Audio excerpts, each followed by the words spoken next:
out of nowhere question of the week. In honor of Markus bringing home his baby boy, I want to shout out. I want to ask a question to all the fathers out there in the to YouTube, Martin and Chance. I want you guys to give some advice to Markus on to prevent his son into turning into a Dominic Mysterio. You know, we're in a different age now, so I'm not gonna say, pull out the belt. Hey, But you can never go wrong with that. When no one's looking, you pull out the belt. That's all I'm saying. No, I'm just kidding. Prevent your kid from being like Dominic Mysterio. I don't know, be a better father. How about that? Be there for your kid. Clearly his dad wasn't there. Traveling all the time, putting work before his family. He did his best, man. He did his best. Nah, he put his work before his family. And bit him in the bragged ass. on Twitter. Listen, he bragged on Twitter about going to go home and beat his kids. You know what I mean? Crazy. Nah, but honestly, Dom's great. So that's not that bad. That's not that bad of a turn. You know what I mean? I mean, if you look at it that way, turns out to be kids making money, man. That's an absolute win. As Rikishi said, he bringing home a paycheck and he out the house. Hey, can't be mad. All right, guys, but this is a good week of wrestling. Let's jump into it.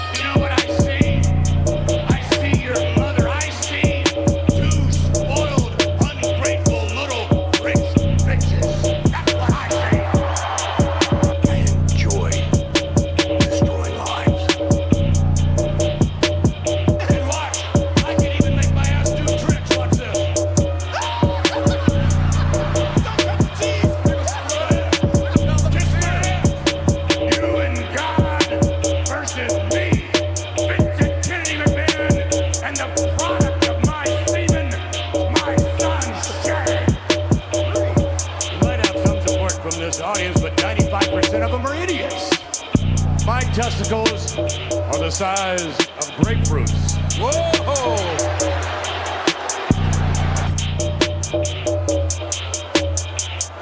What's going on ringside? Oh, I thought I'm taking over the show today. There you go. Respect the takeover. That's right. The zombie apocalypse is here. Ladies and gentlemen, ZombiieKing's taking over this podcast today. We are back with my favorite faction. We got Brandy Savage, Channel Chance, and hot tag, if you want to call it. We got Martin in the house today. What's going on, fellas?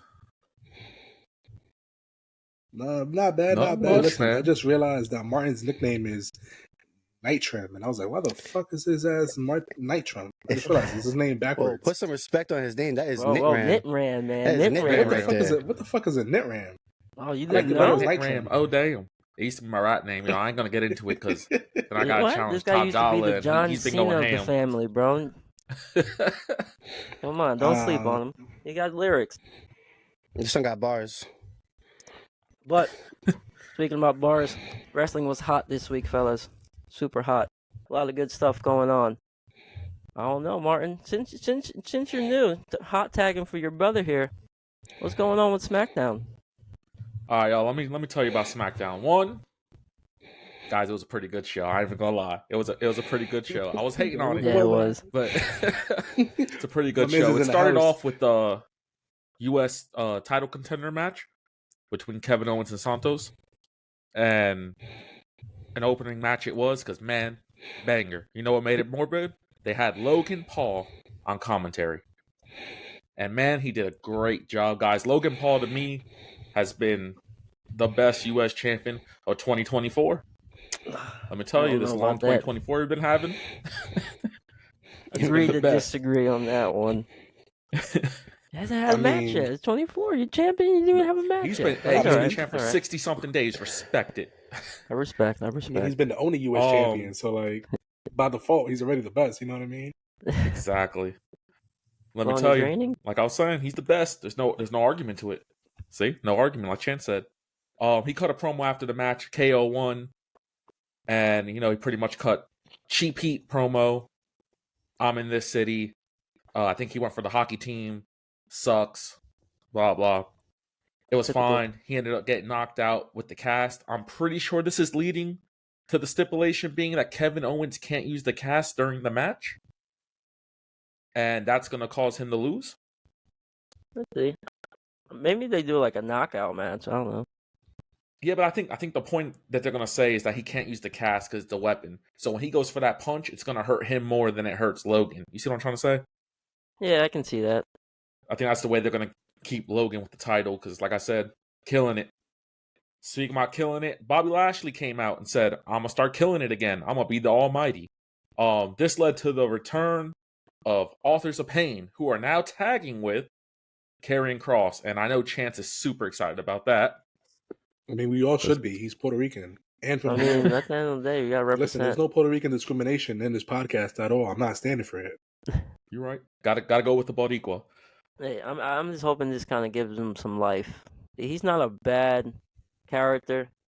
I mean, he's not 100%, grade A in the ring, but he's not bad in the ring.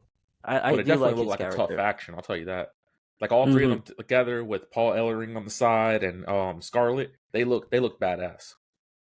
It does look like a good faction, though. Like, visual-wise, that looks like a badass faction. You know what doesn't look good visual-wise? Karrion Kross's finisher. It's a pump handle. It's a pump handle into a fireman's carry into whatever the hell he does with it. You know what I mean? It looks like a F5. It's just like mad unnecessary steps. Just put the mans on your shoulders, bro. You don't gotta go crazy with it. In 2011, you can create your finisher in the wrestling games. He took all 10 steps. That's what he did. He was like, let me add this, put the taunt in, do this. Oh, I gotta put a finish in. All right, we'll end it with that 5. Did you see Dijak? Dijak did that on Twitter. He was like, I'm going to the PC today, guys. Show me, give me a move I should try out. And somebody gave him like a 10-step finisher. Like the guy jumped from the top rope onto above his shoulders and the guy on top of the thing. He like switched it up for Hurricanrana, went back into electric chair. It was just like mad steps just to do a basic like suplex off the top. It was madness, bro. It was madness. He came back though. He said, "I'll save it for WrestleMania." That was a good one. Keep it going. They had a women's match, which was Iyo and Michin. Good to see Michin on TV. All I got to say about that. Iyo wins, of course. That led to a segment with Bayley and Bianca entering the Rumble. What was you saying, ZombiieKing? How many times are you gonna change her name? I feel like every time I see her, she has a new name. They had a great match. I think she was Mia Yim, and then she was Michin, and then she was Michin, Mia Yim, and now she's just Michin again. I think that's the order of her name changes. Hey, man. You know who didn't get a name change, though? And finally got a debut after all these years. The longest NXT call-up, I think, so far. My boy, Tyler Bate. Tyler Bate came out to tag with who needs a name change, Butch. And they won their little tag team match. Guys, he got no reaction. No reaction at all. Tyler Bate. What? He got no reaction. I mean, the crowd goes mid. Are we that upset about it? I mean, yeah. I mean, he's been. I feel like he's been in and out. He has a double gimmick changes a couple of times. Do you think if they would have gave him like a video package a couple weeks prior, it would have made a difference? Yeah. Honestly, nah, not really. I've noticed that those video packages, they don't really do much how they used to do back in the day. You know what I mean?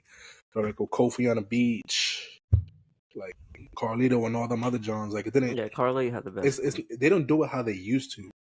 Honestly, at this point, I think Tyler Bates only on SmackDown to see if he can actually finally swim in the main roster. Because if he can't, there's no real reason to have him on TV. I'm not gonna hold you. Whether it's NXT, SmackDown. Honestly, WWE just is not for him if he can't latch on. Unfortunately, WWE is more sports entertainment than it actually is wrestling. But at the end of the day, it's still your responsibility to connect with the crowd. And if you can't do that, honestly, you don't have a place in the E. You may get away with it in AEW and New Japan, where there's a more emphasis on in-ring, and the people who watch that specifically love in-ring wrestling. But WWE's fan base is mostly kids, man. Mostly kids, tweens, and people like us who love the product so much, we're willing to put up with it and what they put out. Facts. Do you think he's going to do it? I mean, he was pretty popular at NXT. Do you think he can get that same popularity on the main roster? I'm not gonna hold you, man. The E is a different beast. Yeah. You know what I mean? Like NXT is one thing because the people who love NXT love wrestling and they love up and comers and they know about them from like a few other spots. Like WWE fans are like super casuals, man. You know what I mean? Definitely. They're super casual. Like they watch like 2 shows a week, Smackdown or Raw, and that's it, bro. AEW don't exist.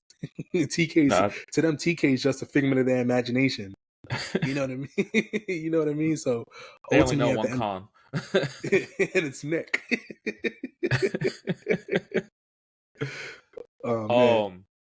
Now I got to omit something here, okay? Because you guys, I already know people are gonna bring it up. I went real hard on the main event to you guys. I went real hard on it. 1,000%. I'm gonna explain why, and then maybe you guys will understand where I'm coming from. Okay? I don't have cable. Okay. We know Not this. a problem. I watch it on Hulu and rewinds and stuff like that.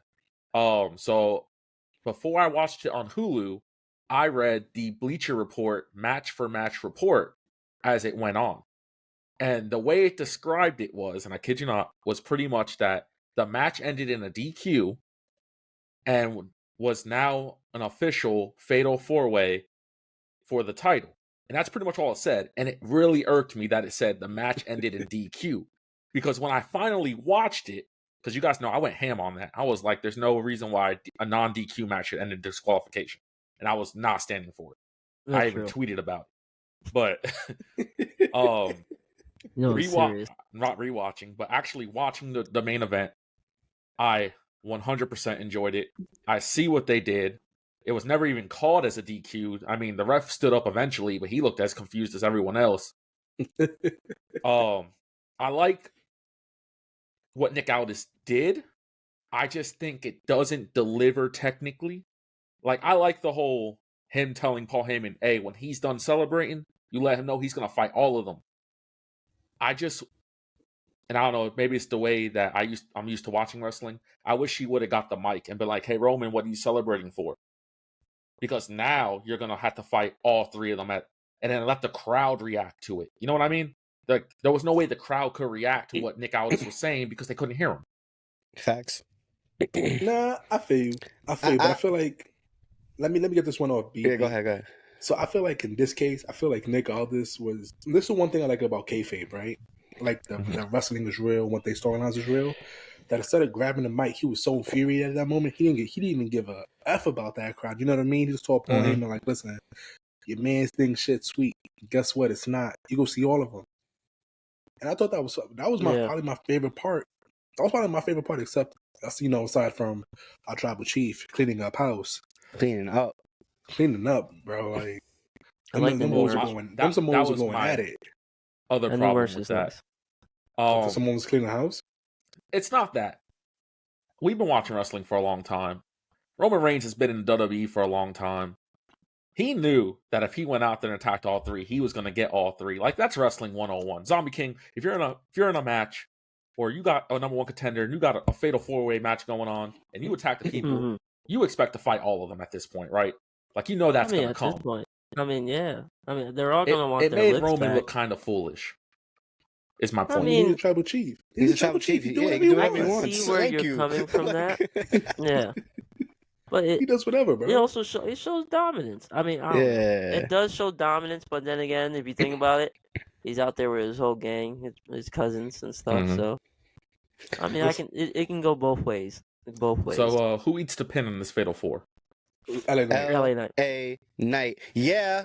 You're the reasoning behind that, though, right?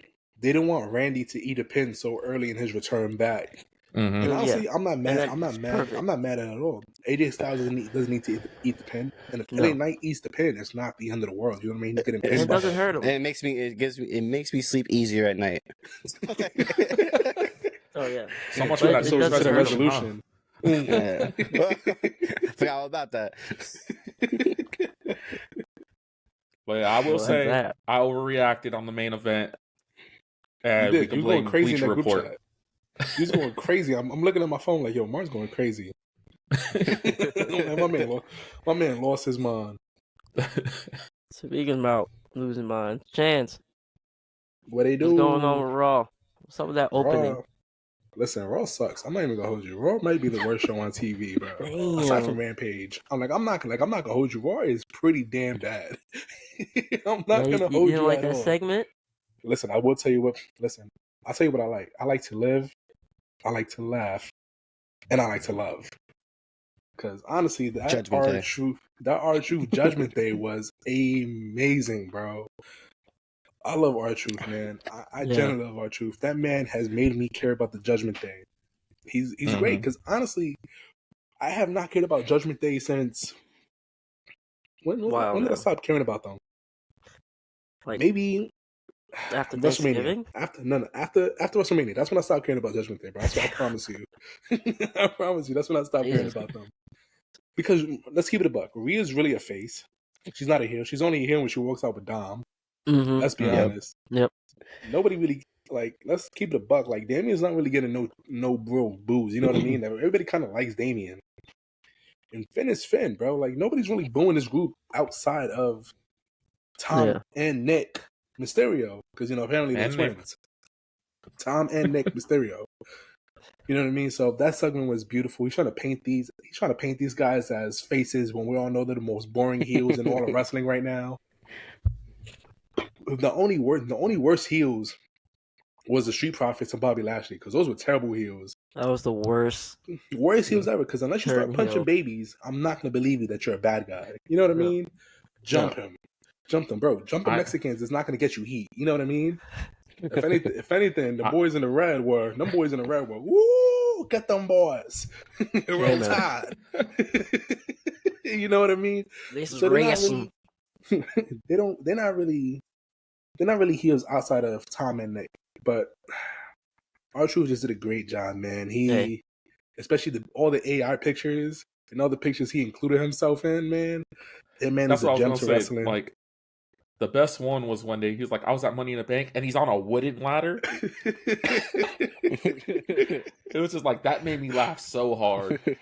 Bro, it's so great, man. And honestly, R-Truth is so money. He's honestly undoubtedly a first ballot Hall of Famer. Oh, yeah. Whatever that man touches, whatever he does is gold.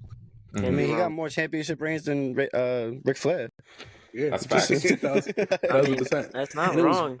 And it was great because when the segment cut out, you see Damien just laughing, man. Damien's just laughing because this shit is honestly funny as hell. And we're trying to be over it. JD's a hater. Even though JD's not even really part of the group, you know what I mean? It's almost like when Sammy joined the Bloodline and just kept cracking them up and making them break character all the time. It's almost that same feeling. It does have that same feeling. Damien's been breaking a lot. Yeah. a lot. Like, Dom has been trying to do a good job. Like, Dom just keeps his mouth shut. He tries not to say anything. But you be seeing him break up just a little bit. Oh, yeah. R-Truth is great, man. Who we had? We had JD versus The Miz. Obviously, JD lost because that man's a certified scrub. Hey, he's a perfect jobber, man. All right? Listen, he's not my favorite, but when it comes to jobbing, he's a great guy with a big ass head. I'm gonna go Stephen A. Smith. His hands are too small. He can't palm the ball. He has no footwork. That's a little Kwame Brown for y'all. That JD right there. Listen, what else did we get on today? We had I like the segment a lot. The actual face of the women's division of Raw. You know who I'm talking about? Who's the actual face of the women's division of Raw? Nia Jax. Nia Jax comes out for her interview with Michael Cole. Rhea decided to pop out. They had a nice little back and forth, but honestly, if you heard Rhea's reaction to from the crowd, they loved her. Yeah, she's such a babyface. She's such a babyface. Dominic's not coming out this entire run, this entire feud. He can't. Yeah, he can't. No, they can't. Yeah. Because honestly, they might start cheering Dom at this point. Yo, facts. No, if Dom comes out, Nia Jax is definitely gonna do her finish on him. He might. He's a good sport. That's what I see. I also see it's gonna be clear as day the pop when Rhea picks up Nia. Oh, it's gonna be nuts. Oh, yeah. It's gonna blow the roof. Listen, I hope them knees are strong. Hey, man. Rhea got it. Rhea got it. She did it to Luke Gallows, she's a bro. big girl. Come on. She did do Yeah. it to Luke. Okay, you got it. You got it. I take it I mean, back. like, but that's the got it. point. Like when she goes to like elimination chambers in That's gonna be fun for her. Also, I in can't her, wait for her that. hometown, right? Like, That's gonna be Also, dope. there's no way they're gonna boo her. No No, way. it's gonna be like when the Iconics went out there and they went ballistic, even though they were like heels. Like there's no way. Who's Rhea's Royal Rumble challenger? You think she gets one, or you think they pass her over for elimination chamber? You know what? I was thinking about the other day. I wouldn't mind if they put the title in the Rumble. They never did that for they never did that for the women's title ever. So I wouldn't mind seeing that at least once. I mean, not this one, because I feel like you're getting a lot of surprise ones, and I honestly believe this is Jade Cargill. This is a Bailey. This is a Bailey Royal Rumble win. I truly feel like I feel like she's gonna win it. No, I would hope so, but I just don't feel like that's a with Iyo Sky, even with Iyo Sky, because that's obviously who she would choose. It doesn't feel like that would be like WrestleMania match. I don't know. Who does Iyo get a WrestleMania match against then? You know what I mean? She's getting Bailey. She's getting Bailey for a fact. So it is Iyo and Bailey. I feel like they're finally gonna pull the trigger on the dream match that they've been having for like years now, which is Bianca Rhea. Bianca wins the Royal Rumble and challenges Rhea. That's money. That has money written all over it. I wouldn't be mad at that. If anything, I think it's Becky Rhea. It's or Jade Rhea. You guys, it's I feel like we've seen that already. No. I hope it's Rhea and Cargill, but I don't think it's Rhea and Cargill is too soon. But you're right. It would be great if it's Jade. Like I said, Rhea's gonna pick Jade up. Comes out, she's winning. Girl, if they didn't debut her yet, and they debut her, she's definitely winning because they want to make sure when she gets this title, she can hold down this title. Oh yeah. I mean the build is there for Jade, but also the story is there for Bailey Iyo. I would not be mad if Bailey wins the Rumble because it starts putting a little bit of pressure on. Let's keep it a buck. My fault. These girls don't really like Bailey. They just kind of like tolerate her. You know what I mean? Yeah. They kind of just tolerate her. I feel like once they win the Rumble, they're gonna start being in her ear. Yo, Bailey cannot choose for weeks. She's like, yeah, who I'm gonna pick, and then never makes that decision. And Iyo just gets like a little wary, and they start jumping her. Like, you know what? I'm going with you. And Bailey finally goes face again. But it also leaves the window open for Monet to come back and help her. Hey, if those AEW rumors ain't true, you know what I mean? Because everybody been saying on the Incident Wrestling Space the last couple weeks. Though. It's a great story, but it's a waste of time. The way I see this going is Bailey. That's a championship contender right there. Bailey will be like last four in the Rumble, and somebody, whether it be Asuka or I don't think Dakota Kai's cleared, so probably Asuka will also be there. She'll throw her out, and then Jade will come out and clear house and win. And Bailey will realize that her people did not go with her plan at all, and that's how she gets her Iyo match. Listen, that's not a bad idea. Because it's not a Mania match. It's not a Mania match, though. Nah, it is. It is, because Bailey's one of the biggest women stars in all of wrestling. Everybody loves Bailey. I love Bailey. And honestly, she's been a heel for way too long, honestly. It's time to turn her face. Yeah. I don't want to see her hugging people again, though, man. No hugging, but I would like to see her face without the hugging gimmick. No, she's not hugging nobody no more. Let's go back to this weak-ass Raw. Chelsea and Piper, they have their rematch. They lose. It's actually a pretty decent match. I think it was one of Chelsea's best showings yet. Yeah. As a wrestler. So it was cool, but they lost. I'm not a fan of Katana Chance and an old girl, whatever her name is. Irrelevant. That's what her name is. Irrelevant, because I don't know her name. No. So that rematch was cool, but women's tag division needs a little bit more work. Let's talk about my guy Ludwig. That boy got a mean streak on him. And I'm not gonna hold you, I kind of didn't like this spot only for the reason, like I felt like it's a new day just came back. You know what I mean? It feels like they just got back like a couple weeks ago. Yeah. And now Xavier Woods, we don't know what's going on with him. Many blessings, many prayers. Yeah. Hope you get healthy, if that's what it is. Looks like they're kind of writing Kofi out for a couple weeks, because a Rumble surprise, baby. A Rumble surprise with 2 weeks to go, bro. Is that really a surprise? It's one like, obviously, I mean, it's not like a crazy surprise. It's just one of the ones that offer, like, we're gonna get Sami Zayn back at the Rumble. You know what I mean? It's like one of those, like, oh, he's hurt, but he's back. But you never know. Kofi might come out, and then like Big E comes out with him. 7 weeks. Yeah. Sammy was out for a little while, so when Sammy comes back, it'll be like, okay, it was Sami Zayn. Yeah. Okay, Sami Zayn. If Kofi Kingston, like, if he comes back in 2 weeks for the Royal Rumble, it's gonna be like, he was out?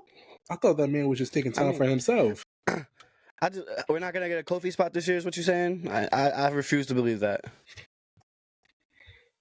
But I was just let's be honest about those Kofi spots. I think he missed the last 2.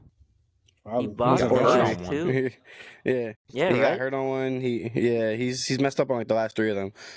Doesn't mean we can't get them. I think it was more than 2. Like, he was messing up. Like, I won't say messing up. Just not hitting the mark. True. So been getting what else eliminated. happened? So let's talk about this Twitter moment, because this honestly made a very big moment for the week. Jinder getting a world title match against Seth freaking Rollins. Little random. I'm not gonna hold you.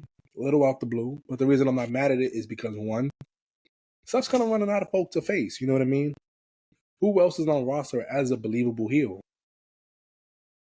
Not really a lot of people, especially on the main event level. Like, Seth doesn't have a lot of people left. And so they get Jinder Mahal. He got a nice pop when he came back. Yeah. Not a nice pop. It was people like disappointed because they wasn't what they expected. But at the end of the day, Jinder's a former world champion, man. Yeah, I was gonna say, put some respect on Jinder, because Jinder can be the perfect heel for Seth right now. Because Jinder's heat is heat. It's not like his heat is general heat, and he needs a real guy that's getting a real heel, getting some real heat to make him kind of relevant again. So listen, I kind of like this. I feel you. Do you guys think we'll see? It doesn't really bother you. One more time. Do you guys think we'll see Indusher, the tag team he has with him? I mean, I hope they're not gone. Yeah, that's what I'm saying. I like them a lot. If Seth beats him clean, I'm gonna be mad at those guys. Like, what were y'all doing? Like, where were y'all at? True. Yeah. That's a good point. If he beats them clean and they show up next week together as a group, it's like, where the fuck were you last week, bro? I'm not gonna hold you. Did you know? Yeah. Did you know one of the guys from Indusher is one of the pitchers from $1 Million? Yeah, the $1 Million Arm. The $1 Million Arm. Yeah. It's actually pretty dope. I didn't know that. That dude's filthy. He's nice. Like he was a singles competitor for a little while. He's nice, but they just tucked him away. That's another thing. Like, that's a solid team that they're kind of sleeping on. Yeah. It's not that they're sleeping on. It's just that they're too dominant. You can't put them in. It's like if you put them in, it's like that's true. Having Omos around all the time. Why is Omos not champion? Like, it doesn't make sense. Because Omos just got on the scene. All right. Omos has been around for 3 years. Been around for at least 3 years now. Omos has been around for over 3 years. And sucks. And he's had like 5 matches. He doesn't listen. Omos, he's that guy. Put some respect on Omos. Honestly, I'd rather see Omos wrestle than Hook. So, hell yeah. I'm Omos Sapien, baby. Omos. Omos Sapien. Nah, but honestly, it's a good look for Jinder. You can't hinder the Jinder. No, and I like it. Honestly, H has the funniest thing. Has a chance to do the funniest thing possible and put the belt on Jinder, just to piss Tony Khan off. Because you know he's not. Because you know TK is not going to respond. Oh, you want to put the belt on Jinder? I'm gonna put the belt on Hook. Like, that's not happening. That's not happening at all. And I'm not gonna hold you. If he puts the chip on Hook just to be petty as hell, one, Hook's a New York dude, so I respect it automatically. Listen, New York is up, baby. Spike Lee's over there in AEW, wherever he wins the title at. There's orange and blue skies. You know what I mean? Hook, listen, you make Hook from the chip, I'm all for it. But Jinder Seth, it is what it is. I think we all expect Seth to go clean. Is that the expectation, guys? I think so. Hell yeah. Another failed cash in by Damien Priest. That's what I hope happens. Probably. A real cash in? I just don't see it. Well, at this point, it's getting less and less believable. Hear me out. If Damien cashes in and pins Jinder, just enters the match the way that Seth entered his match or whatever, mid-match, enters the match, random Raw? pins Jinder. Yes, hear me out. Pins Jinder. You now have a Rumble match with Seth and Damien, and you can tell a story of that going into Mania, whatever Seth's plans, because you don't need. I'm pretty sure y'all have already said this before. We don't need Punk and Seth to have the championship for that match to be great. But you do need the belt for is for it to be the main event. Exactly. Which is like the CM Punk's whole fighting thing right now. I'm here to finish my story, which is just a main event WrestleMania. Literally, that's it. That's literally the story. He doesn't want to win or lose. He just wants the main event. And without the belt, I don't think they make it. You know what I mean? Because let's say respectfully, like they give Damien Priest gets a chip, right? He faces Drew at WrestleMania. I don't want to see Drew in the WrestleMania spot over Seth and CM Punk. You know what I mean? Them to be like, oh, you guys didn't respect me enough to become a champion. I became a champion, and now I'm not. And I'm not in the main event spot of WrestleMania. You know what I mean? Drew's sensitive. He's sensitive as hell. I don't want to give him. I'm sorry, I didn't mean to cut you off. Go ahead, no, you good, buddy. You good. Would you guys be upset? And hear me out here. What I said happens. We get Seth and Damien at the Rumble. Damien wins. Hear me out. Punk still wins the Rumble because I still believe that. Challenges Damien. Damien loses that Elimination Chamber in a chamber match where Seth wins. See, and you still get Punk. You still get Punk versus Seth. I like that, but I actually do like Seth winning it at Elimination Chamber. But I was thinking like what you just said. If he catches it on Jinder, and then Royal Rumble match can be Seth versus Damien, and I'd rather that where Damien and Seth 1-on-1, and Seth beats that boy. Like I love Damien. I want him to be champion so bad, but Seth obviously should go over every time. So I feel like that would be a better story. But again, Seth winning the Elimination Chamber is also amazing. I'm not gonna lie. If he wins at the Rumble, he could, have JD help him, and then they're like, "Well, you have no JD in the Elimination Chamber." But I'm not gonna hold. But I'm not gonna hold you though. The only reason I don't think that's as strong is because CM Punk already called out two people. He called out Roman Reigns, the Tribal Chief, and he called out Seth Rollins. We already know him and Seth don't see eye to eye. If Drew was the world champion, I can be like, I bet maybe he picked Drew because they just had that little squabble. But at the same time, who is Damien Priest as a world champion? You know what I mean? Like transitional champ. That's Transition. a thing. It's a thing that needs to happen in wrestling. Yes. No, yes. I get it in a wrestling standpoint, but in the kayfabe standpoint, who is Damien Priest to CM Punk? Mr. Money in the Bank. He has an advantage. He's it. The guy that beats Seth. That's the only thing a Money in the Bank is just an advantage. Yes, you don't put him on a pedestal because he wins a championship match through a Money in the Bank. He's the easier match. Yeah. He's the easier match, but like that's not the money match. You know what I mean? Obviously, we know it's Seth, which is why it's a perfect Elimination Chamber match. To say he's not a pay-per-view match kind of guy is crazy. We know he is. I don't see it, but that's just true though. We can. There's other people like LA Knight. I don't see it, but I know it's there. I see it. Yeah. But it's the same thing with Damien Priest. He's a heel, and we love him as a heel because he's a terrible babyface. So he's a terrible heel. He's not a terrible heel. I disagree with that completely. He's a terrible heel. Wow. I think the group itself is great. They're basically becoming tweeners, which is. Yeah, basically. Bro, they've been tweeners. They've been tweeners for a minute. Which is nothing wrong with tweeners. I love tweeners. Those are my favorite type of wrestlers. But I'm not gonna label him as a heel. He sucks as a heel. Nah, I think he's good right now. I think as a champion he'll be fantastic. Like a 2-month champion. Like that's man. I think I'm growing on the Elimination Chamber idea more than what I was saying. Look at trips. Speaking about cashing in would be great. and all that, we can go on and on how we can end this Seth Rollins championship run, but starting about new runs about champions. Savage, what's going on NXT? How was I wrong? If you guys want to break it down to me, I mean, for your definition of what you were saying, you're saying that you think Oba's too early to be a star, but that boy has stars written all over him. I don't know. Oh, definitely. My take was it. Well, we'll get to him and then we'll talk a little more. But let's talk about some NXT. I'm gonna hit the Dusty Classic. I'm gonna start with that because it had the Frazer and Axiom beating Hank and Tank, which I'm not. Hank and Tank are former tag team champions. Am I correct? I believe so. I'm not sure. Yeah. And every time I look at like a tournament like this, it's always good to have contenders in it. But boy, we already know who the outcome winners are going to be. Yeah. And they ended up, Frazer and Axiom, they'll go to the next round. I don't know who they're facing in the next round, but either way, if it's Bron Breakker and Baron Corbin, it's not fair. Yeah. Bron Breakker and Baron Corbin win the first round as well. And a little bit after, we see Trick Mellow Gang declare themselves into the tournament.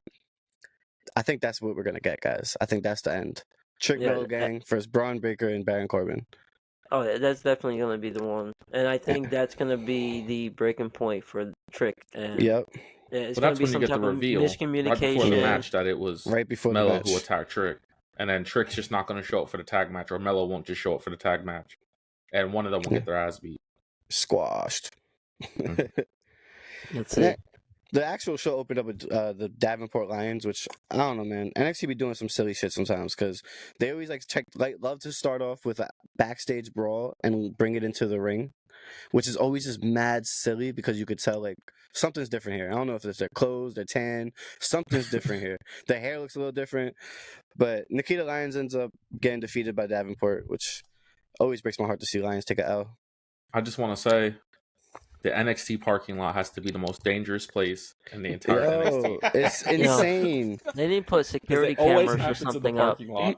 Always. Like, it's like one waiting on the other. It's like, yo, that person checked in. Just keep an eye on them. Dude, that's what I'm saying. I don't even walk in the Walmart parking lot. If I see somebody, I'm looking at them. I know they have to see these people. All that money, no security cameras? Right? But they always have NXT Anonymous or a guy holding a camera, a big-ass camera. Oh, they fighting. And we had the Tiffany Stratton Hemley thing the whole night, which was actually way better than I expected. They have an interesting dynamic, and I think that needs to be explored more. I see someone comparing them to Adam Cole and MJF, and I was like, I think that would be even better. Yeah. It's a great segment. I'm not even gonna hold you. Like Tiffany just spazzing out because of it. It makes for great TV. She's gold. I have to say, man, she's gold. There's a rumor that she's gonna be called up soon too. She should, because she's fucking fantastic. We had being a Rumble surprise. A Rumble surprise. Actually, that would be fire. I feel like there's gonna be so many NXT stars in the Rumble this year. They should. NXT women's been cooking lately. I'm not gonna lie. They have been, but honestly, I don't see them pulling from like outside companies again for a spot. No. Honestly, I'm not gonna hold you. They might get Mickie James. Shout out. Because her husband is in he is in Smackdown. Yeah, I mean, she's also running AEW, which is WWE related. Exactly. That's true. If you think about Mickie James, it's a very history maker. She's the only outside wrestler to come into WWE, being the world champion, and take a title to WWE and come out with it. Who other wrestler did that other than her? They acknowledged it too. They acknowledged the TNA knockout champion. That's some big stuff, and I feel like people kind of pass by that, but that's some history right there. She's the only one to take a different company to the E. Can you imagine if they didn't acknowledge it, though, when she comes out with the title and they're like, and she's holding some toy replica of a fake title? Man, that would have been, honestly, I wouldn't put it past Triple H to slide that to Michael Cole, because I'm sure we all saw the WrestleMania where Sting came out and he fought the Undertaker, and he was like, yeah, Sting, that's what a real crowd of 70,000 strong look like. Violated. I was like, violated. I'm like, Michael Cole, this isn't you.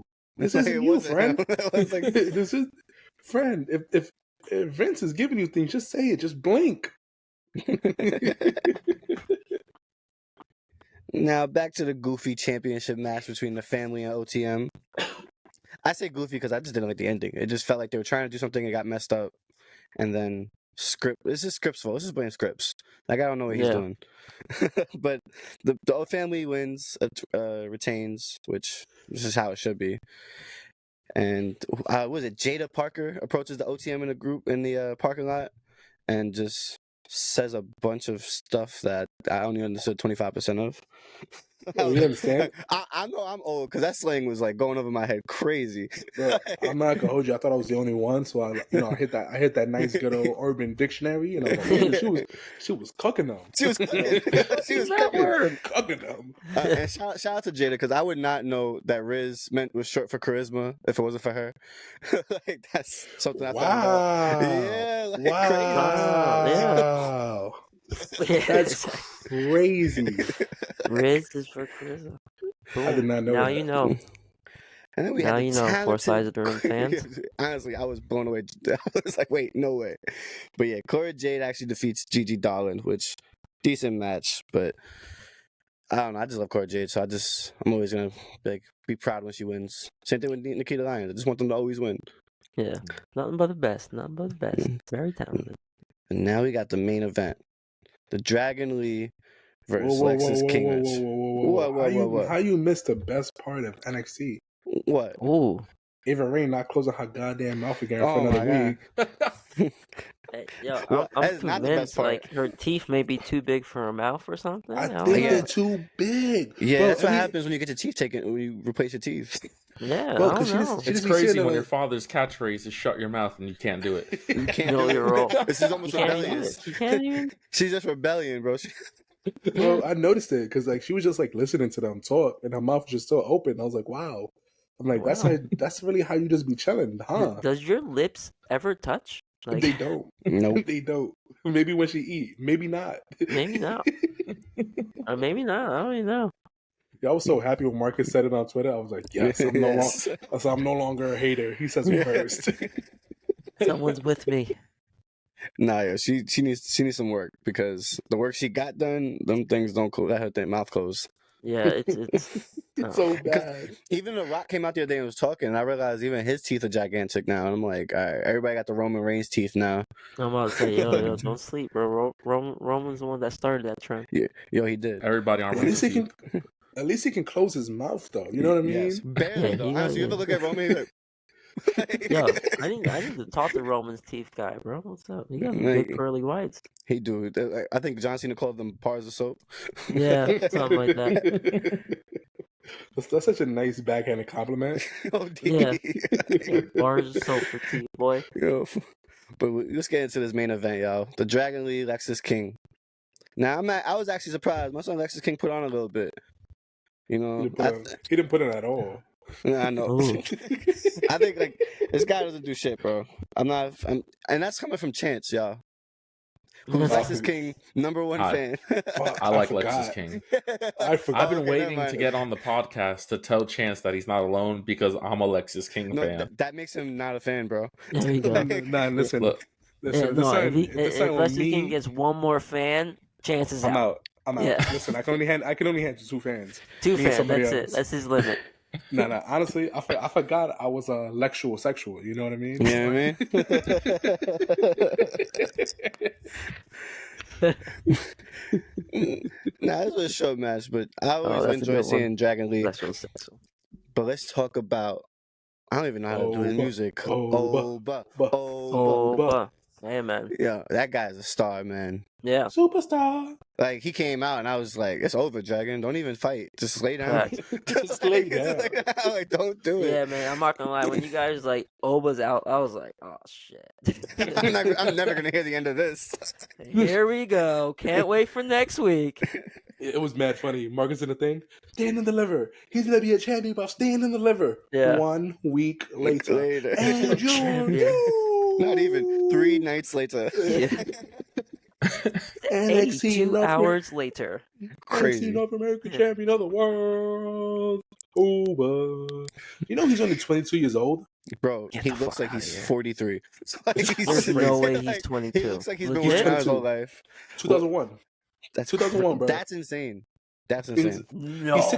He's Damn, 6'4". you made me feel old. He's 6'4".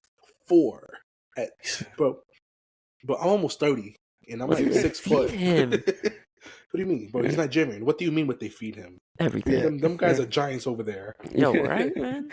He's like, he always remind me of Francis Ngannou a little bit. He does. That's a good Right? He's comparison. always got He that, has like, you know what? And if Bro, he kind of he's a takes tank. some of that,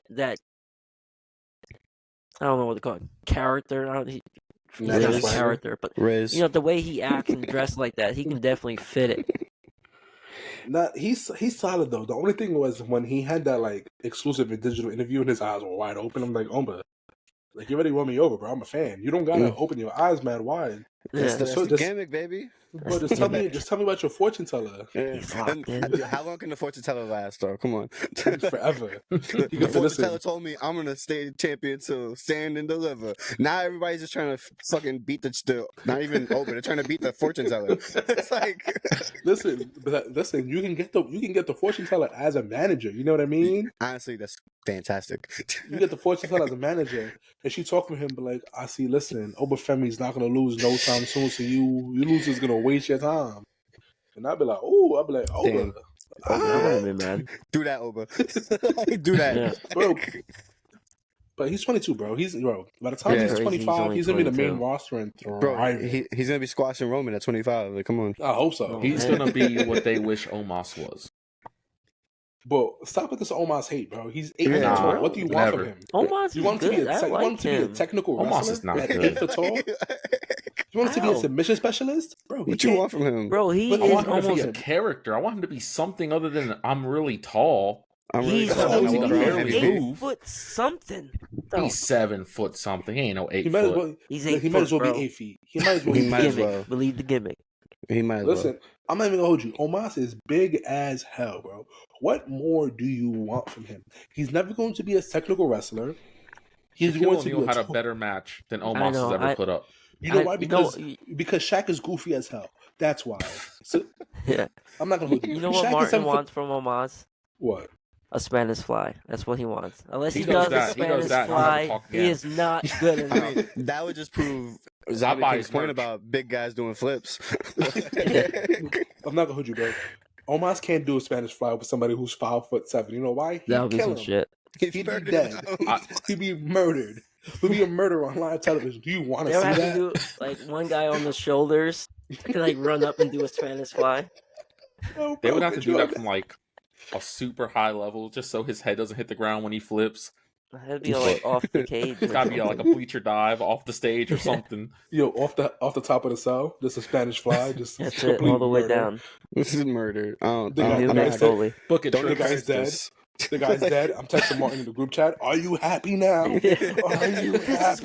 Why do you think that the other guys dead? I think Omos would be the one that's dead, bro. Like, Nah. If he lands out here? Yeah, you should not be that big landing on your own head. Yeah, but let's not take away from Oba.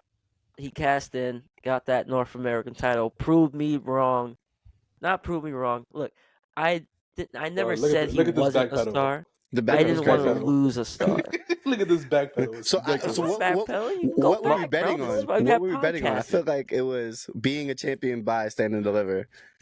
Yeah, right. Am I wrong in that? No, it was champion. That was bad. Champion by stand and deliver. That was. Listen, we gotta find a wager for you, Anthony. We do. We didn't have enough time to find set a up wager after the bet. You gotta dress up as Magneto with me. Right. Yeah, we didn't even have enough time to set up what it was. We was gonna ask Twitter. Right? That's how fast it was. That's how fast it was. Yo, well, we didn't have come up with like nothing. The bro. good and the bad. I'm not gonna hold you. I saw Oba Femin shirt so we can wear it every Thursday. Yo, I saw Oba. I was like, we gotta post a clip. Brandon, we gotta post a clip. He's cashing in. He needs to know. The zombie needs to know he got it. Oh, tag him, damn it, tag him twice. 3 times for good measure, goddamn it. Yeah. Hey, I know ZombiieKing was just like, he was kind of upset when we just kept going at him because all he said was, "Yeah, I saw it." Yeah, I saw it. I fucking saw it. Yo, so honestly, what does it do with the AEW? AEW, you know what? I'm gonna cover Dynamite because I'm gonna show homage to Brody Lee. I really liked Brody Lee. His psychology, ring ability was by far beyond. But opening up the show was Adam Page. I'm sorry, Cowboy, Hangman versus Cesaro. It was a great opening spot. Physical. How dare you use his dead name? What was it? His dead name? His dead name. You said Cesaro. My man's is Claudio. Yeah, I still call him Cesaro, but yeah, CC baby. Claudio, I feel like he's actually Castagnoli, past the Cesaro Cesaro, name. but good match. I feel like I've seen this match before, but it was good. But I have a question. I feel like after the Swerve match, is Hangman more over with the crowd? I feel like he was getting a lot of pops, like more than usual. Who All you gotta do is ask whose house, and you'll get the answer. Just saying. 1,000%. That's always the answer. But Yeah. honestly, on the other hand, it's weird because I really don't want a trilogy with Swerve and Hangman. Me and either. the reason I say that is, you know what I mean? Swerve's already beat you twice. If Swerve beats you one more time, that's I'm honest. I feel this. There's no it's point. a sweep. It's a sweep, but I feel just as bad as I do for stuff when it comes to Cody Rhodes. Like that should have never happened. But wouldn't that put Swerve in that like okay, he definitely put the fucking title on this guy. Yeah. Like he beat one of your hand-picked guy from the beginning. Yeah, the staple of AEW. Yeah, you know what I mean? Listen, honestly, I like this potential triple threat match that's coming up, maybe. I'm not gonna hold you. I like the idea of it. I think we can all agree Hangman eats that pin. Yeah. I don't think Swerve eats that pin at all. I think it's Hangman 1,000% of the time. I don't want to see that trilogy. Hangman is obviously has a crowd behind him, but it is Swerve's house every single night of the week. Every damn day. Listen, I want to put some respect on the house of the Mogul Embassy because them boys had a 8-man tag like minutes prior, and them took an L and came back out with their Capitan. Yeah. Swerve, you know what I mean? Well, yeah. Speaking about that 8-man tag, you got, I don't know, it was solid. It was a solid 8-man tag. I like seeing Adam Copeland, superstar, mixing in. Even though he wasn't in there for long, we're finally seeing him mix it up with other guys. So I like seeing that. The only reason I was okay with it was because I didn't take the show as a weekly episode, like another episode. I took the episode as a Brody Lee tribute episode. That's how I took it too. I didn't take it anything other than it was a Brody Lee episode, because if it was a regular episode, why are you putting Adam Copeland in an 8-man tag? Yeah, but I did like seeing it. I like him seeing him interacting with other people, like you said, but there's no point of it for me. You know what I mean? Yeah, he is the rated R superstar, the Adam legend Copeland. You know what I mean? But it was a Brody Lee episode, so I digress. Gotcha. I'm not gonna lie, I kind of felt bad because when I was looking at the card, I was looking at it and I was like, yo, who's tagging with them right now? And I had to Google him and I was like, oh, it's 10. I totally forgot he's not 10 anymore. No, he is. But they did a good job explaining that he was the protege of Brody Lee and everything. Yes. Like, I was real happy about that. But good to see him on TV. The win. You know, it was a good spot. That OC chokeslam. That shit had me baffled. I wasn't a fan of it. I'm gonna put it like the same way I'm not a fan of big guy doing high flying moves. I'm not a fan of doing small guy doing power moves. That's all I'm gonna say. Listen, I was make it make sense. I was baffled. I was lost. I was confused.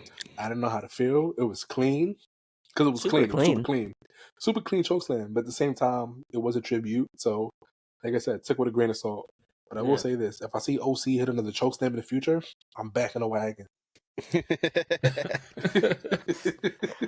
But quick question: Vince picking up the win with this is hilarious, showing homage to his guy. Is Vince kind of underrated, overrated? Is he in the perfect fit? Is he a star?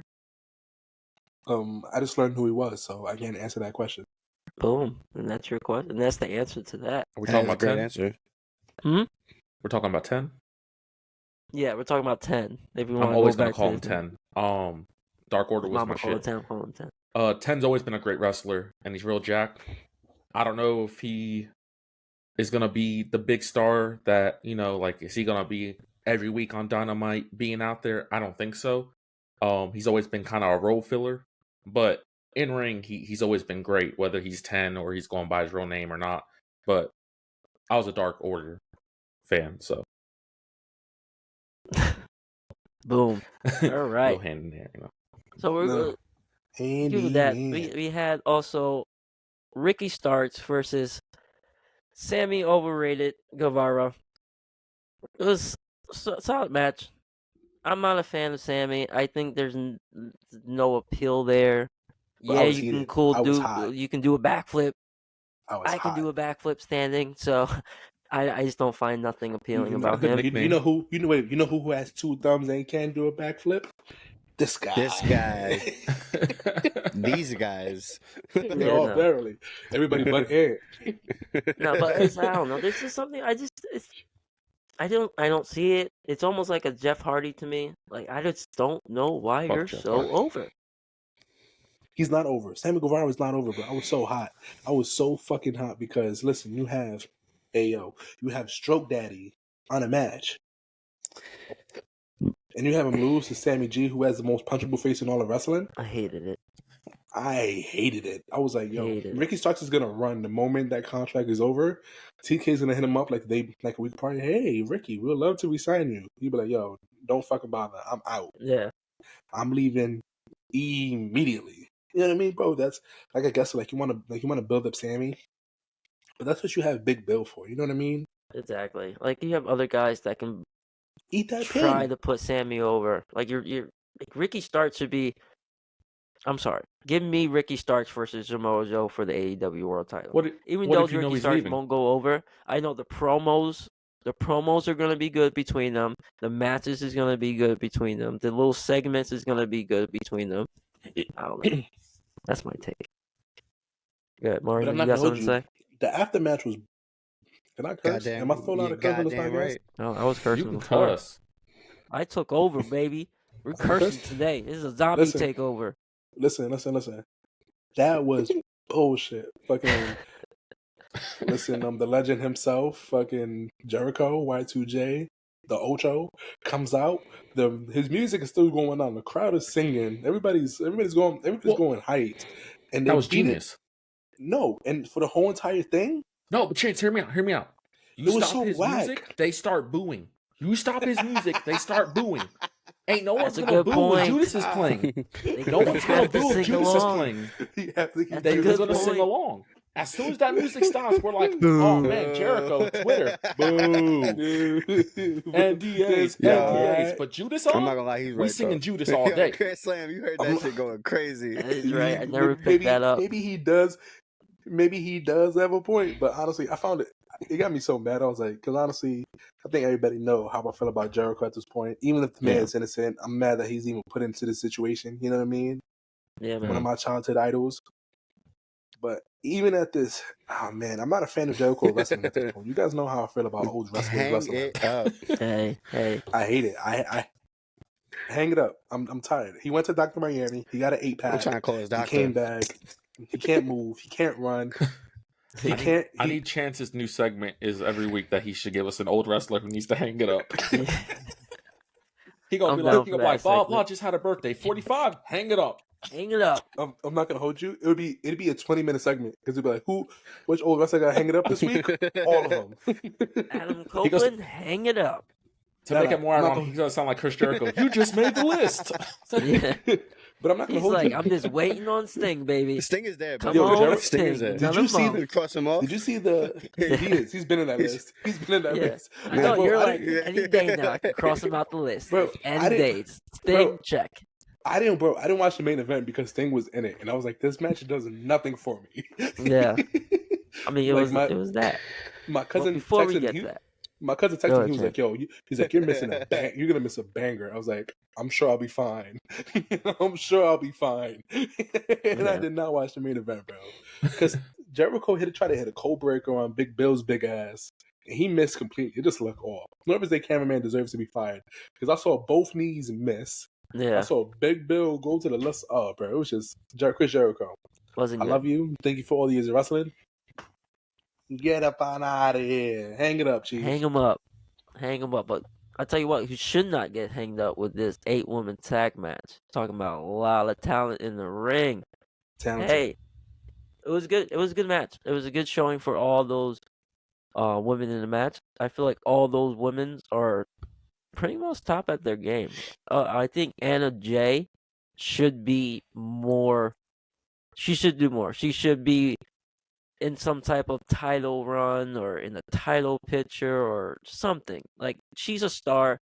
She I was tagging think, with and Tay I feel like Melo, they're right? not using her to her full potential.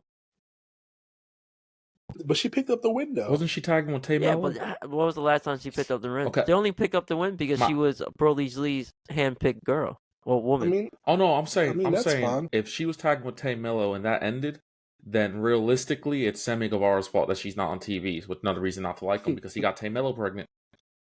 It's always Sammy's fault. Fucking Sammy's fault. Keep it in your pants. But do you guys agree with Anna Jay? Like, do you not see a star in her? The only thing I hate about that match was Sky Blue took the pin when you had Soraya there. I thought that was Soraya's point in that match was to eat the pin. You know what I mean? But the weirdest thing about daily places, is like you kind of saw all the girls just like roll out and just all walk back together for like a couple minutes apart. I was like, damn. Tiny as fucking shit. Tiny as shit. Tiny as shit. That shit's small as hell. But right before the main event, we had Robert Strong versus the Bounty Hunter. It was a good match. I feel like the pace and I don't know. It was a little weird. Like some of the spots were a little stutter step. Like a lot of them didn't like. I think they were trying to call it in the ring, so that's why there was a lot of stutter steps, and it felt a little weird to me. But in all, it was a hard hitting match. I didn't see the match because I don't want to watch 70-year-old men wrestle, but I'll take your word for it. No, that was Robert Strong and the Bounty Hunter. Oh, I skipped that match too. I'm not gonna hold you. I'm kind of because, like I said, this episode didn't feel like an episode that moves stories along. Outside of that Samoa Joe segment, just solid matches. It just felt like a tribute episode, which is fine. I'm not mad at it. You know what I mean? Brody Lee was well loved by everybody, so I'm not mad at it at all. But at some point, it was just things just cut it off. Yeah, but in all, that match was good. It was good showing for the Bounty Hunter, Robert Strong going after Orange Cassidy. But main event, you guys already heard, it was Sting and Darby Allin versus who were they first again? I totally forgot. That's how it was. Just one of those typical crazy AEW street fight matches. Nothing crazy. The old man and the human ragdoll versus miscellaneous. I love that match. It was one of those what happened matches after the match. Yeah, but what happened after what Martin just mentioned? The Young Bucks came out. Let's use the real age Bucks, old Bucks, whatever you want to call them. Let's use a real name: the moderately aged Bucks. The moderately aged Bucks. You guys, my question understand is, they had mustaches. Should they really be Sting's last match? Like, hell no, but they own that bitch, so why not? Yeah, but I disagree. Like, what the fuck you gonna do with Sting? Don't get me wrong, he's a goat, but you guys are doing high flying spots. Can't keep up. I think it's perfect for Darby doesn't have to turn on Sting. I don't think we needed that. No, because Sting always had a tag team partner that ended up turning on him. I think it's nice that he's going to end his career with actually having a real friend. On top of that, it's the Bucks. The Bucks are solid performers. They're safe. They can keep Sting safe. I'm sorry, but y'all saw that table spot where Sting only fell through one table. That ain't look safe. That ain't going to happen with the Bucks. Hopefully. So, God forbid. I want Sting's last match to be really good. Me and Markus are buying tickets to that. Word. So it's just one of those things. I think the Bucks are perfect opponents. If it wasn't them, I honestly would have said FTR. It just has to be someone who's super safe and can make him and Darby look really good. I mean, Darby's always going to look good, but can make Sting look really good because that's really hard to do.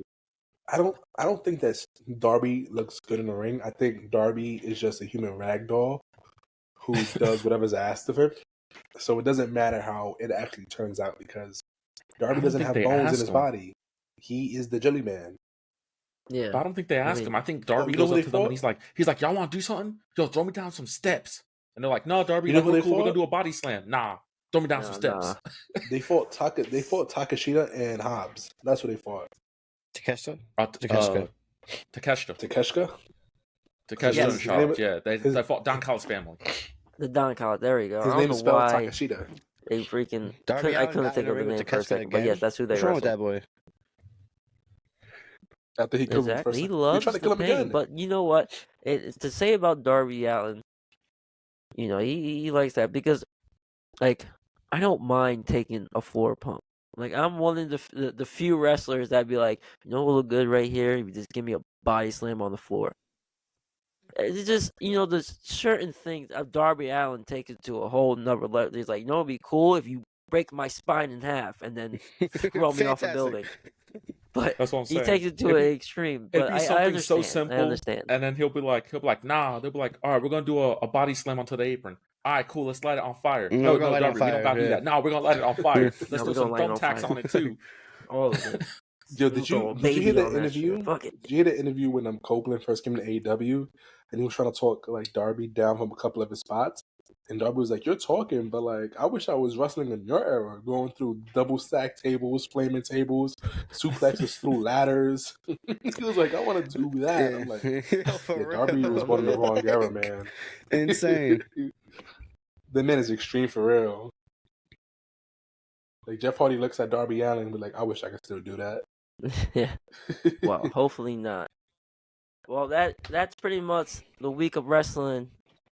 So I want to know, since I'm hosting, since we're always talking about who's better, who's this, and who's that, let's go around the room, starting with number 10, and we're gonna list out our top 10 wrestlers of all time. So I'm gonna start first. Coming in at number 10 for me is Mr. Perfect, Kurt Hennig. Only because I watched him a lot when I first got into the business on selling. And if you need anyone to look on how to sell and sell perfectly and not oversell, but make it look extremely well, is Mr. Perfect. So that's my number 10. I'm gonna move on to Chance because he's right next to me. Chance, who's coming in your top 10 at number 10? I'm not gonna hold y'all. Y'all gonna laugh at me. I'm gonna get ridiculed for this. But I don't care. Who's my second favorite wrestler growing up? Matt Hardy. I don't know if I should laugh. I'm more concerned. Listen, he's not even in my top 100. First off, that's crazy. But no, honestly, I'm not gonna hold you. I do have a soft spot for Matt Hardy. Matt Hardy was one of the first wrestlers I've ever met in my life. I was a big fan of him growing up on SmackDown UPN, hearing that he can go smack a tornado. You know what I mean? So Matt Hardy does have a spot on my top 10 list. No, it's just like at one point, I feel like I watched a Bailey interview. At one point, the Hardy Boys was legit. They were fire. Obviously, Jeff is higher on your list. I can't that. But no, he's not. It's not. It's literally Matt at 10. He's the only Hardy. I ain't gonna hold you, Chance. But exactly what you said about Matt Hardy, I'm pretty sure I watched a Bailey interview where she said the same thing, and that's why she was in love with him. You almost sound like Bailey, my friend. When you meet someone, you just fall in love with them. Twin flames. You just know. That's it. You just know. Ask Cora Jade. Ask Indy Hartwell. My number 10, guys, is somebody I haven't met. But I will one day, because I'm planning on going on his cruise. My number 10 is Chris Jericho. I don't care what's going on right now. Yeah. Hey, as far as his in-ring abilities and promo skills, that is my guy. He is number 10. He's had one of the best careers, and I've pretty much seen 90% of it. Love that. Chris Jericho, number 10. Man. Yeah, man. I want to go on. I would love to do that. So I guess that leaves me, y'all. And Brandon, who's coming in as your number 10? I'm going a modern wrestler here. It's like the only one here, but Seth freaking Rollins, man. Like Ant said, if you want somebody who gets you class on selling, that's Seth freaking Rollins. Not selling like an actual bodily injury. He don't know how to do that.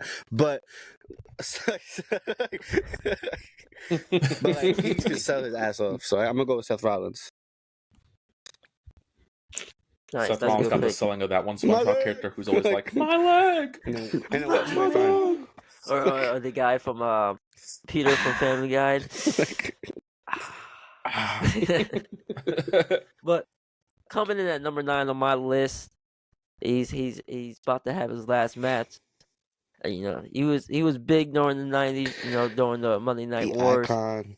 Sting, I gotta have him in my top 10 because he the face paint, the charisma, timeless icon. So Sting is my number 9 spot.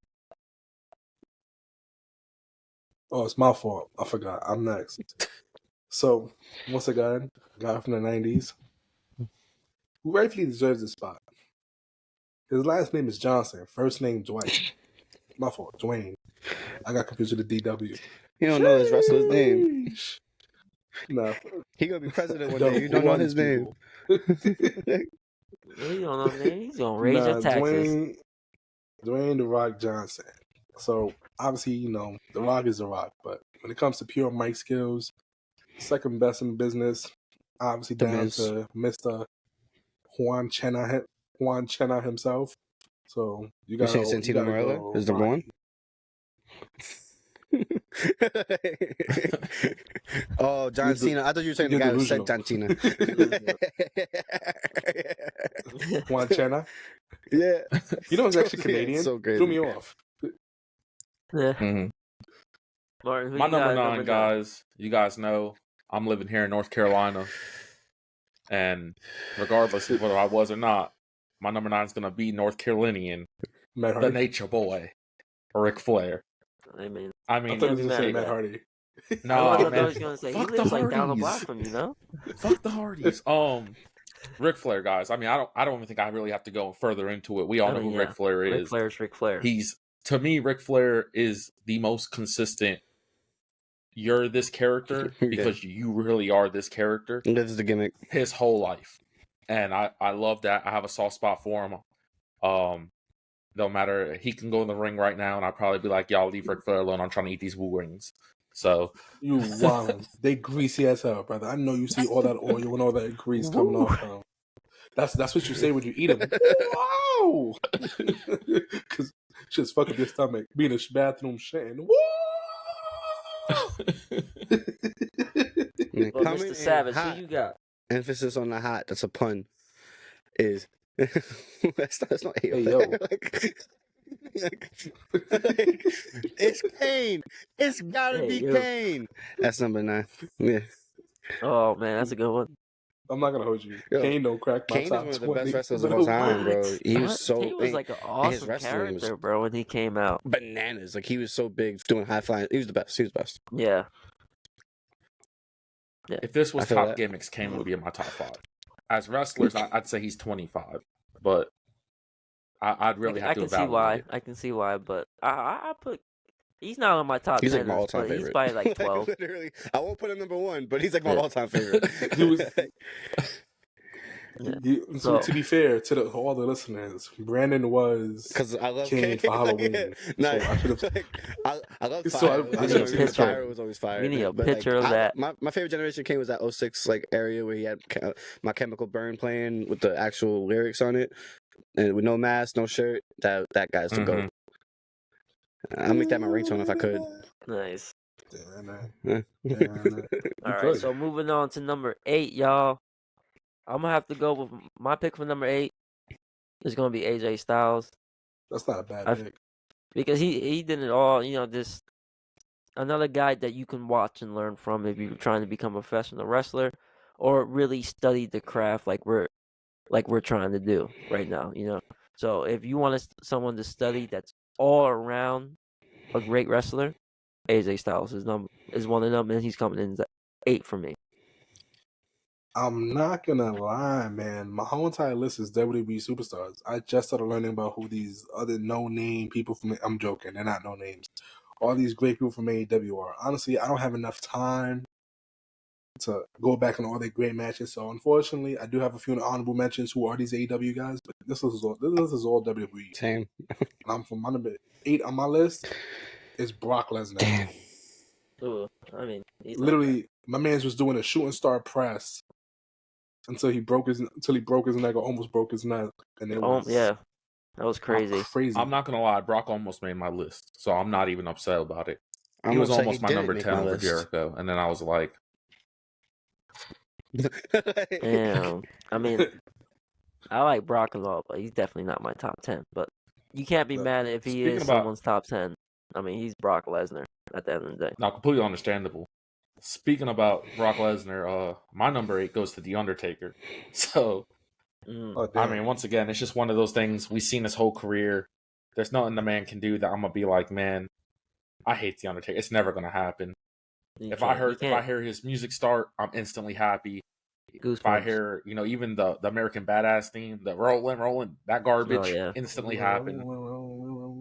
Undertaker, I feel like needs to be in the top 10, regardless of what you do. So, what about you, Brian? Number 8 goes to the Heartbreak Kid, Shawn Michaels. I mean, you Can't be can. mad at that. I mean, You he's can one be of the mad at best. it. He Another should guy probably that be you can watch. I'm glad you understand my faces. Hey, I'm gonna say right now, he's not on my top 10. We don't know who his his number 1 is. Yeah. But coming in at number 7 for myself, just one of those characters that's timeless to me. One of the greatest off the top elbows. I'm about to go with Macho Man Randy Savage. I mean, everyone try to do his voice. He's just one of those characters that's gonna live on. That I think so. Number 7, Macho Man Randy Savage for me. Number 7 for me is the originator of the worst chant in wrestling. What? Stone Cold Steve Austin. Because honestly, who's cooler than Stone Cold? He had me at 8 wanting to pop 2 beers at once, knowing damn well my father was not letting me get his beer collection. He didn't make my list sad. That is sad. 7 for me is AJ Styles. AJ Styles was the John Cena for another company. That's how I'm gonna put that. He's one of the greatest to be in the ring. He's my number 7. Number 7, I'm going with Triple H. Travis, what you got? Again, another one that could be ranked higher, but it's not happening. Yeah, another guy that you can watch over and over.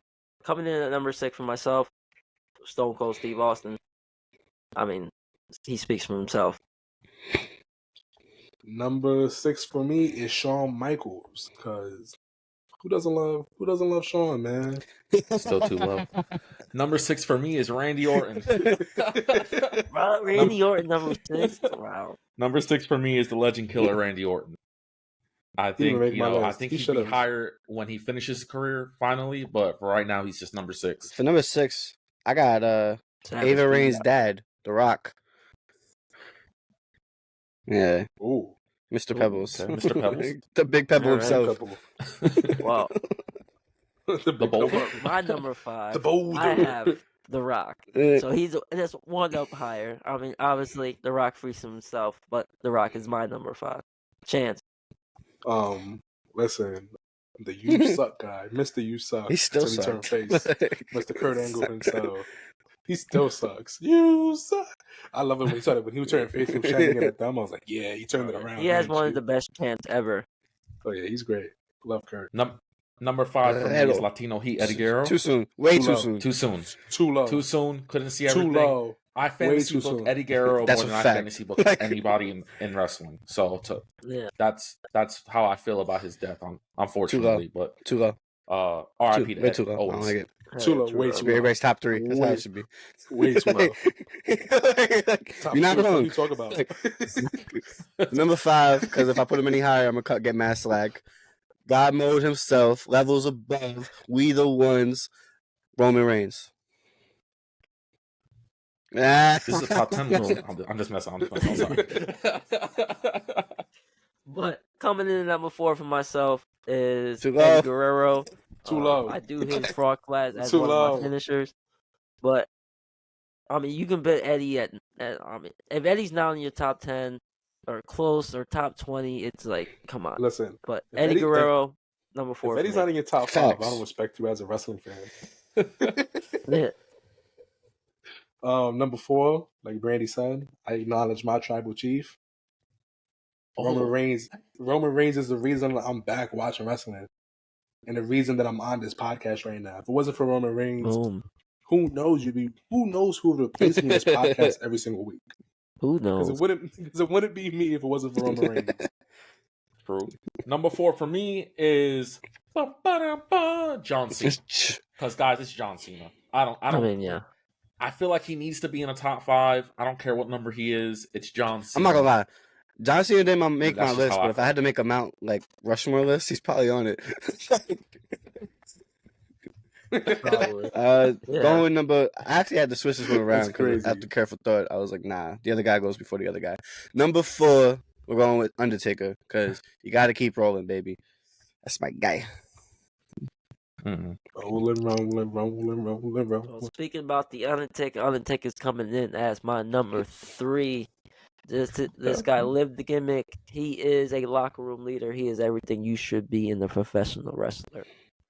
Honestly, I gotta agree with Ant. My number 3 is Taker because the moment you hear those gongs, you get. We don't hear the goosebumps, gongs no your more. hands We are hear standing up. Limp Bizkit. It doesn't even matter. Listen, Either when I hear them gongs, I went absolute I feel you. ballistic. You know what I mean? Such a simple I'm theme not even song, gonna so cap. I iconic. got caught up watching like the best of the other day, and when he came back with the gongs against Batista. Shit was wild. I was like, he came out with the torches. It was crazy. sick. So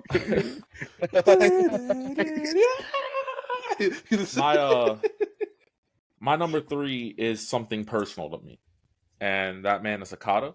Okada is the only real reason I ever branched out of WWE for wrestling. I watched his matches, and it was something that I was just like, why is this guy not on my Monday night screen when I'm allowed to stay up late? And I went hard, and then like it opened that little bit of the Rainmaker doing what he does, opened this whole world. And you guys know how much I love indie wrestling and all these other promotions and stuff. That's what started it all. Was that I found one guy who was like, I was like, the best is not even on my TV screen right now. It was like that for me. So Okada has a special place in my heart, and I put him at number 3. Okada. Brandy. I like that one actually a lot. So we're gonna go with Stone Cold for number 3 because there's nothing. You can talk about the gongs all day. Yeah, Nothing like the breaking of the glass. But that glass breaks. That's true. That's up there. That's up there. Coming in at number 2 for me, I mean, it's a personal reason. He's the reason why I got into wrestling. He is the reason why I want to be a professional wrestler. Can you get that button ready for me, please? Brandy, get that button ready for me. Rey Mysterio, I don't know what you guys say. He is one of the greatest to ever do it. This guy, guys, at least he's not number 1. Hey, like, let's be honest. Ray, hey. If it wasn't for Rey Mysterio, all these other small guys wouldn't have a chance. He broke down that door for small guys to be in wrestling and to be in the top leader and to be in the top spot. You didn't have to be 6 foot. Jack Beyond believes you can be 5 foot something and be one of the greats. Rey Mysterio, number 2. Rey Mysterio changing the game. Just changing the game. Getting thrown into walls, all of it. It's just no one else can do it like them. Hey. My number 2 is obviously Maxine Dupree. Nah, I'm gonna switch. It's not Maxine. It's the Fruity Pebble man himself, John Cena. Because you can't go wrong with Juan Cena. You know what I mean? He is wrestling for me. He was the face when I first started watching SmackDown when he went to Raw. And I couldn't watch him no more because who had cable growing up? Not me. If you did, you had money. So that definitely wasn't. This wasn't planned, but my number 2 was tag team champions with John Cena, and that's the Heartbreak Kid, Shawn Michaels. Love Shawn Michaels. He's in ring, one of the greatest to ever do. I have one person better than Shawn Michaels, and I will argue it to the day I die. So we'll get to that when we get number to 1. 2. Who got 2, Brandon? Number 2, my lord. We got Kurt Angle. It's a guy right there. I appreciate Brandy's number 1. I'm so happy who Brandy's number 1 is. I'm so happy. Away, man, early. Well, I'm so happy. I'm so happy. Yeah. Well, speaking about number 1s, my number 1, this guy can do no wrong. Mr. Randy Orton. That's your number 1? Really? That's your RKO. I respect that. I like that he's still active. He's number 1 on your list. That's actually amazing. Like, it's actually amazing. So active. And he's the best shape of his life. He's one of those guys that just gets it. Everything he's doing is for a purpose. Another guy that if you want to be a professional wrestler, you look not in his early years when he was younger. Now, when he became a father, he is one of those guys that you want to try to copycat of. So Randy Orton. I'm not going to say anything, but I ride to work with somebody every day, and he's going to go crazy for ZombiieKing choosing that because that's all he ever talks about. Y'all know who I'm talking about, but every time he's on Twitter, we ask any question, who's the best diva? He gonna say Randy Orton. That's his answer to everything. So He's I talking. thought he was talking about He's Dexter. talking I about thought you were Jeff. Dexter was driving to work. Jeff. GF. My name's Jeff. Yeah. My name's Jeff. Chance, who you got for number one? You know who I have for number one? Eddie Come on, man. fucking Guerrero, man. Let's He's the go. greatest of all. I He's the mean, greatest look. of all time. I'm not arguing nobody. Argue with your mama. Eddie Guerrero is the all time. He's the all time GOAT. My man's was taken away from us way too early. Way too early. If he was still here with us, he would still be putting bangers at 55 to 60 years old. He'd be in AEW. He would be in AEW, and that would be an AEW stand.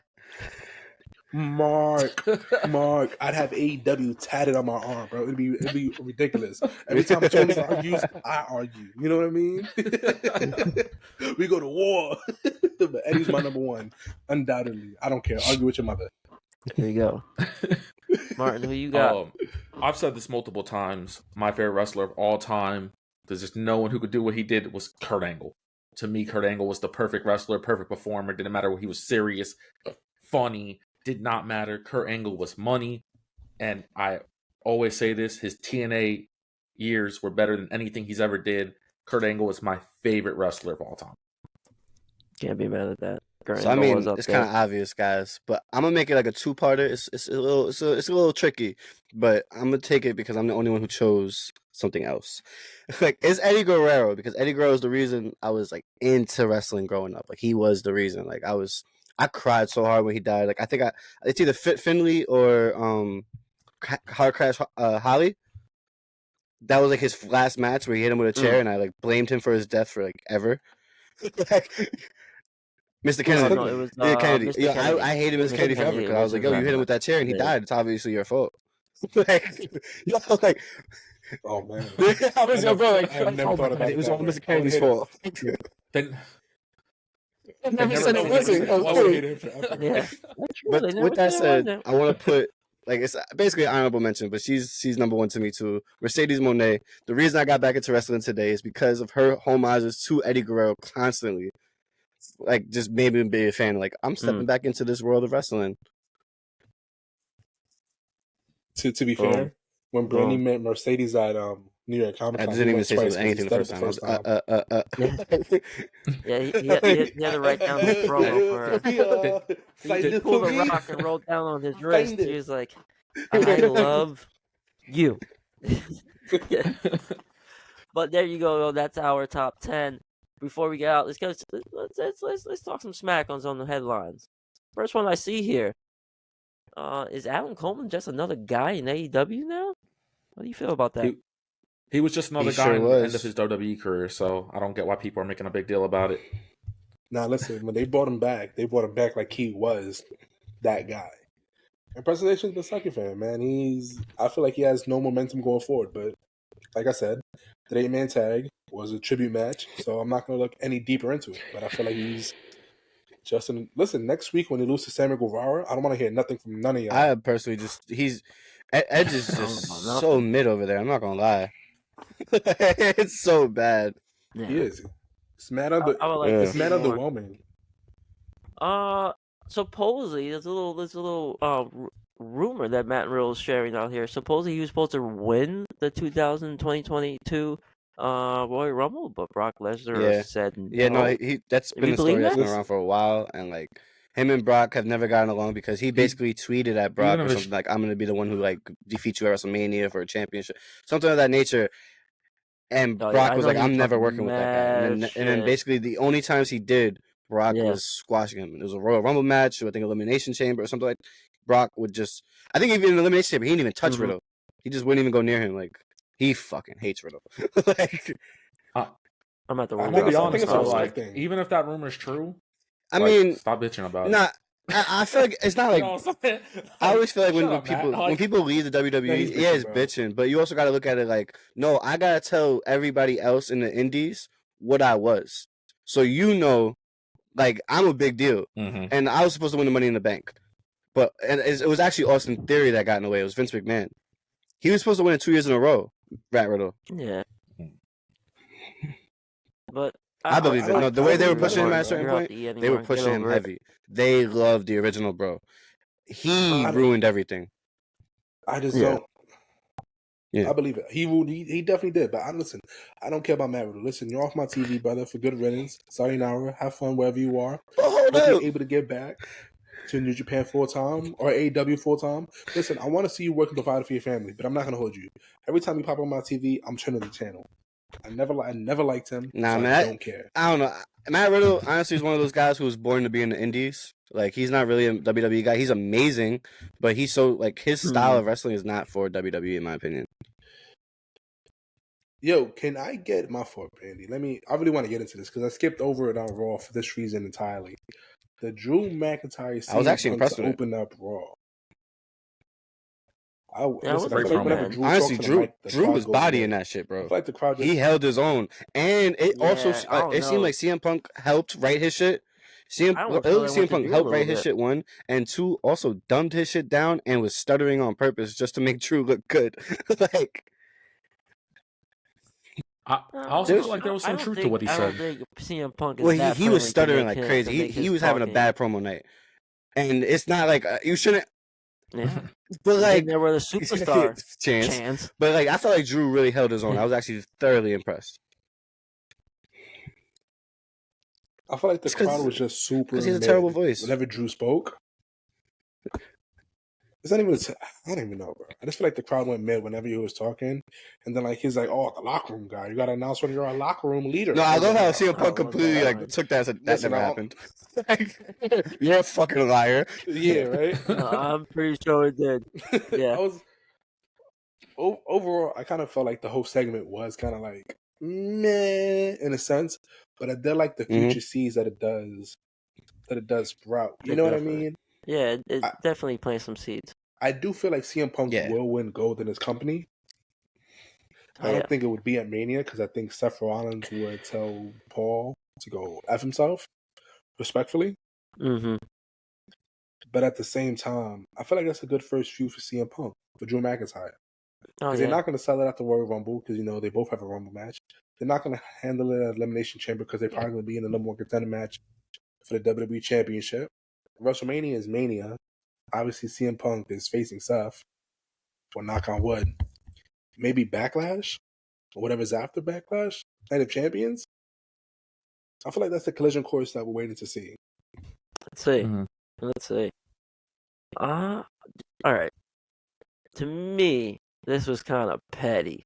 TK on Twitter kind of talking some smack about Jinder. Do you think that was a cheap shot? Like, what are you honestly, doing, bro? Honestly, yo, that was the dumbest shit he could have did. Like, it was so bad because there's three things that happened there. He low-key turned Jinder into a face.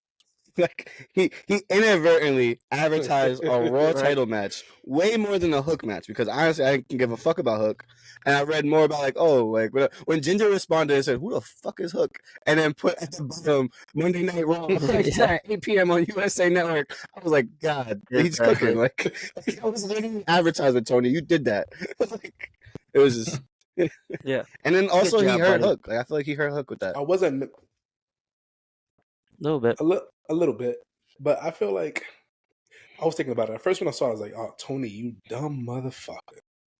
But then I thought about it. If Eric Bischoff and Vince McMahon had Twitter back in the 90s, I'm not gonna lie, that's my issue with Eric Bischoff. Like, he don't see that. I don't like, bro. You don't think you would have been as bad on Twitter? Like, that's what I was saying. He would have been worse. Like, he would have been worse. Was finding out the results to the pre-taped WWE shows on live television on his show was airing the news, and people were still tuning in because they were like, "Oh, this guy's about to win." And swap the show. It's the same thing. Nah, he fucked up with that one. But like with Eric, but that's the thing. Eric Bischoff even cooked him real quick. Like, it was so like matter of fact. Like, yo, my man said, "All right, Eric Bischoff, you can get this smoke too." And Eric Bischoff said, "No, this is how it's done."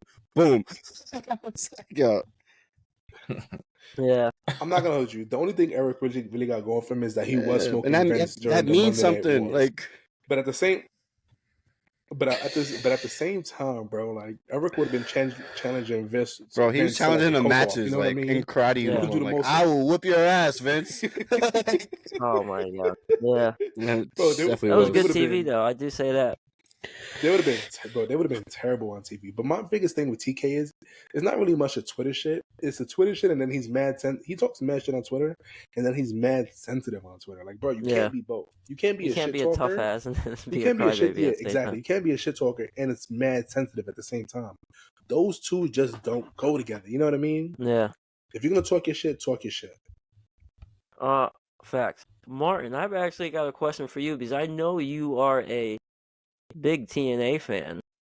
I know you still follow a lot. TNA Rebirth this weekend. How do you feel about that? How do you feel about TNA going back to TNA and not Impact anymore? I'm subscribing to the Roku channel to watch TNA. I'm not even joking. Boom, he is spending money for this, y'all. Yeah, no, guys, I love TNA. It has a soft spot in my heart. It was on free TV when my mom didn't have cable. It honestly, it was something, like I said, I opened a whole new world with Okada, and then I was just like, what is this Impact stuff? And my stepdad used to watch it because they had all these old guys on it, and I was just like, dude, look at these Samoa Joe and AJ Styles. I'm so excited all the to heavy see hitters we see today. And it's no longer Impact. It's no longer Global Force Wrestling. It's no longer any of these other names, guys. It is TNA, and that's all I need. I'm back. They got me back. I'm buying merch. I will say this. I'm buying merch. I love that picked up. I will say this, though. The belts are beautiful. They did a whole... So if you guys don't know, TNA is coming back, and this whole entire week, they spelled revealing their belts. But without further ado, because what it do, baby... I want to come live from the quarter real quick. Boom. And my live from the quarter, it's simple. Listen, it's easy. It's easy stuff for me, man. Nitram or Nitram, whatever you want to call him. Martin, he became my uncle this week. This week. So live from the quarter wants to celebrate and acknowledge the Buddhas, Mr. and Mrs. Buddha, for becoming parents this week. Yeah, man. And bringing in Buddha, literally Buddha Jr. His name is literally Markus Jr. You know what I mean? So Buddha Jr. came into the world, beautiful, healthy baby boy. So I do want to congratulate the brand new parents. Many blessings to you guys. Listen, one advice as a father, sleep when that baby sleep. Because I guarantee you're not going to get a good night's rest ever again. Get that Markus sleep. texted me. He's like, bro, all this guy does is sleep and eat. And I was like, oh, yeah, bro, that'll stop. That'll stop in like 2 months. He'll start being up. Yeah, bro, enjoy it now.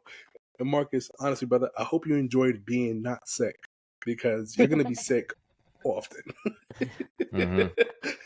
Big facts. Well, with that, going to Martin's tag team partner, hot tag. Martin, well, who's your indie wrestler of the week? So, indie wrestler of the week, guys, I'm going to be honest. I'm going to leave it for Twitter. All right, but I'm going to let y'all know we're going to do a tag team this Saturday, so look out for that. But what I got for y'all guys is something I'm calling Under the Radar.